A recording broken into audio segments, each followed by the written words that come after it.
داعیہ الا البلاغ۔ ہر دہراؤ، ہر سال دہراؤ، ہر عنوان پر دہراؤ، ہر موقع پہ دہراؤ، اس لیے کہ بار بار دہرانے سے مومنین کو فائدہ ہوتا ہے۔ دیکھیے ہم جس دنیا میں آئے ہیں، پہلے تو یہ کہ یہ دنیا ہے، اور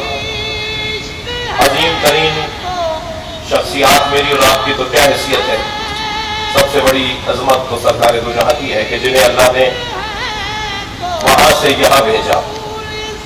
سرکار کی ایک معراج تو رسمی ہے جس کا قرآن میں ذکر آیا ہے، مگر بزرگان دین لکھتے ہیں کہ 100 سے زیادہ معراجیں حضرت نے زمین سے اور سدرۃ المنتہا تک آپ کو لے جایا گیا، 100 مرتبہ سے زیادہ مرتبہ۔ بزرگان اہل سنت بھی 80 سے زیادہ معراجوں کے قائل ہیں، اور بعض بزرگان 100 سے زیادہ کی معراجوں کے قائل ہیں، لیکن ایک معراج کا ذکر قرآن میں آیا ہے۔ وہ ظاہر ہے ایک ہی معراج کا ذکر قرآن میں آنا تھا تاکہ یہ بات واضح کر دی جائے کہ یہ کام اللہ کے لیے آسان ہے اور مصطفیٰ کی عظمت کا عنوان ہے، جس پہ علامہ ذیشان درجوالی تو بڑا حسین جملہ کہتے ہیں کہ دو مصرے معودیا نبی قط کماؤدیت، کسی نبی کو اتنی اذیتیں نہیں پہنچی جتنی مجھ مصطفیٰ کو اذیتوں کا سامنا کرنا پڑا، تو ان سے بڑھ کر تو کوئی نہیں۔ اور جسے انیس کہتے ہیں کہ جب احمد مرسل نہ رہے کون رہے گا، جب تقاضۂ بشری کے تحت وہ اس دنیا سے پردہ فرما گئے تو میری اور آپ کی کیا حیثیت ہے۔ مگر اصل جو عنوان ہے وہ یہ کہ ان مصیبتوں میں، ان پریشانیوں میں، ان الجھنوں میں انسان کیسے اپنے آپ کو لے کر چلے، کیا کرے کہ ان مصیبتوں کا سامنا بھی ہو جائے اور انسان کامیاب شمار کیا جائے۔ یہ ہمیں سرکار کی زندگی سے بخوبی ملتا ہے، اور ان کے گھرانے نے ہمیں نبی کی امنگوں اور نبی کی آرزوؤں اور نبی کی پسند کے مطابق ان کے گھرانے نے ہمیں یہ کر کے دکھایا۔ حضور میرے بچے کے کان میں درد ہے، یہ ذکر کر دیا۔ جب 8-10 دفعہ انہوں نے یہ پریشانیاں بتائیں تو انہوں نے ایک جملہ کہا، انہوں نے کہا یہ دنیا ہے، یہاں پریشان ہی رہنا ہے بھائی، جہاں تمہیں آسائش ملے گی، جہاں تمہیں آرام ملے گا وہ تو آخرت ہے۔ تم دنیا میں اتنا اپنے آپ کو اللہ کی خاطر زندگی گزار کر دکھاؤ کہ پھر آخرت تمہاری سکون سے گزرے، پھر اس جہان میں تمہیں آسانیاں ہو جائیں۔ تو یہ دنیا، تو لفظ دنیا خود ہمیں بتا رہی ہے دنی کی مؤنث ہے، دنی مذکر ہے یعنی پست مذکر، اور پست مؤنث کو کہتے ہیں دنیا، یعنی اتنی گری ہوئی ایک عورت مجھے معاف کیجیے گا لفظ میں نے صرف بچوں کو سمجھانے کے لیے کہا، ایک مؤنث وجود کہ جو پست ترین ہے، دنی کی ضد علی، جانتے ہوئے کہ یہ راستہ مشکل ہے، یہ جانتے ہوئے کہ شاید واپسی کا راستہ نہیں، یہ جانتے ہوئے کہ تعداد میں ہم کم ہیں، دوسری طرف جدیدی قوتیں بڑی تعداد میں ہیں، اور انہوں نے فیصلہ کیا کہ حق کے لیے جان دینا ہے، اور جان دے کے انہوں نے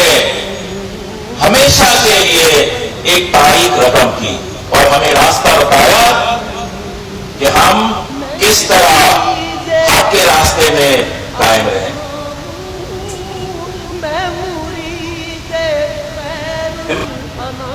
امام حسین حسن کو اپنے کندھے پہ بٹھاتے تھے اور پوچھتے تھے کہ بتاؤ تمہیں اونٹ کیسا پسند ہے، اور انہوں نے فرمایا اے اللہ میں تجھ سے پیار کرتا ہوں، میں آپ سے پیار کرتا ہوں، آپ مجھ سے پیار کرتے ہیں، اور آپ حسین اور حسن سے بھی پیار کریں، تو جب رسول کو پیار ہو ہمیں کیوں نہ پیار ہو، تو ہمیں ہمیشہ حضرت امام حسین حسن کو یاد رکھنا چاہیے اور ان سے پیار کرنا چاہیے، اور جب بھی ذکر ہو تو فخر کے ساتھ ذکر کرے کہ ہاں انہوں نے حق کی راہ میں جان کی قربانی دی۔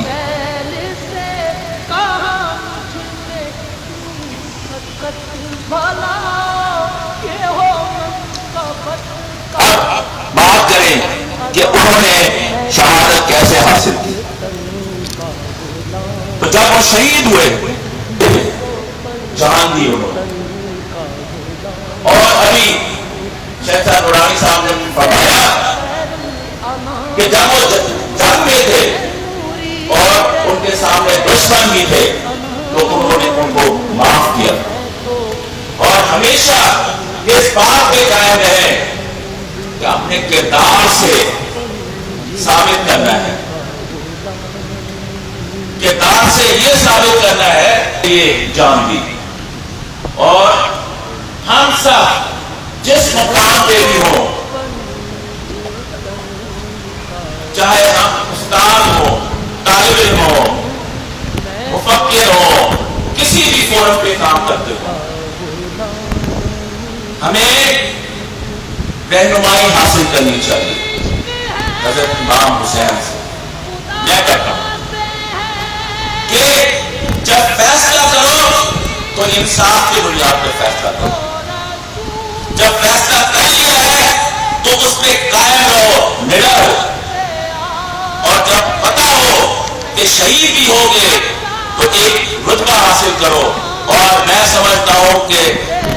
تاریخ اور جب تک یہ دنیا قائم ہے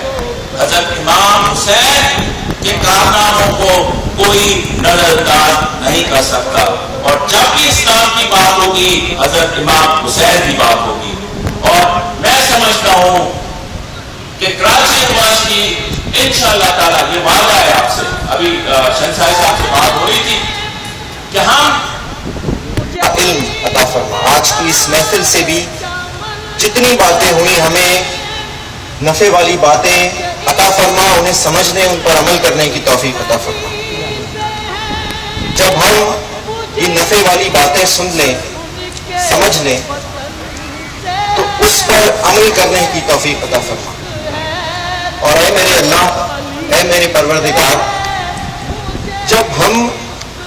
علم نافع حاصل کرنے, اس پر عمل کرنا شروع کر دیں, تو اے میرے پروردگار, آج کی یہ محفل, آج کی یہ مجلس یوم حسین جو سالانہ جامعہ کراچی میں منعقد کی جاتی ہے, اس کا 26واں سلسلہ, 26واں سلسلہ, یعنی گزشتہ 26 سالوں سے یہ سلسلہ اسی طرح جاری و ساری ہے. اور جیسے شیخ الجامعہ نے فرمایا, اگلے سالوں میں انشاءاللہ اس سے زیادہ بہتر, اس سے زیادہ وسیع تعداد میں لوگوں کو انوائٹ کر کے ہم اس مجلس کو, اس محفل کو اور بہتر کرنے کی کوشش کریں گے. اور کلمات تشکر ہے, میں فردن تمام اسکالرز, تمام علماء جو تشریف لائے, پہلے سیشن میں ہمارے ساتھ موجود تھیں مذہبی اسکالر خانم فاطمہ سبزواری, جنہوں نے طلباء و طالبات کے لیول پہ جا کے ان سے بڑے زبردست طریقے سے کنیکٹ ہو کے ان کی زبان میں انہیں سمجھانے کی کوشش کی کہ منشور حق کربلا کے ساتھ کیوں ایسوسیٹڈ ہے اور ہمیں اس سے کیا سبق سیکھنا چاہیے. مولانا کاظم عباس نقوی صاحب ہمارے ساتھ موجود تھے پہلے سیشن میں, بہت شکریہ آپ کا. مولانا قاضی احمد نورانی صاحب, انفارچونیٹلی میں پرسنلی ان کا خطاب نہیں سن سکا کیونکہ اس وقت ہم علامہ شہنشاہ نقوی صاحب کو ریسیو کرنے کے لیے گئے تھے, لیکن مجھے یقین ہے کہ ان کی گفتگو سے آپ نے یقیناً بہت کچھ سیکھا ہوگا. ناطفہ ہمارے ساتھ موجود تھے, ناصر عزیز صاحب, ان کا بہت شکریہ. ہر سال کی طرح اس سال بھی انہوں نے ہماری اس مجلس کو, یہ ان کا انداز بیان. اور آج اگر آپ دیکھیں کہ یہ جو پنڈال ہے, حقیقتاً اگر یہ کہا جائے کہ دل دھرنے کو جگہ نہیں ہے, تو یہ ہے وہ منظر جو کہ مولانا شہنشاہ حسین نقوی کو سننے والوں کا اور ان کے چاہنے والوں کا. آپ کا بہت شکریہ آپ کی تشریف آوری کا. مولانا جعفر سبحانی صاحب جو کہ تشریف لائے, انہوں نے گو کہ کوئی خطاب نہیں کیا, لیکن ان کا تشریف لانا ہمارے لیے باعث افتخار ہے. بہت بہت شکریہ. اس کے علاوہ ہمارے وہ تمام اساتذہ کرام جو وقتاً فوقتاً تشریف لائے, کچھ کافی سارے اساتذہ پہلے سیشن میں موجود تھے, ان کا شکریہ. اور خاص طور پہ پروفیسر ڈاکٹر راقی صاحب کا جو وائس چانسلر ہے, ان کا اہتمام تھا, جو انتظام تھا. ہر سال کی طرح یوم حسین میں اس دفعہ بھی منعقد ہوا اور اپنی تمام تر اور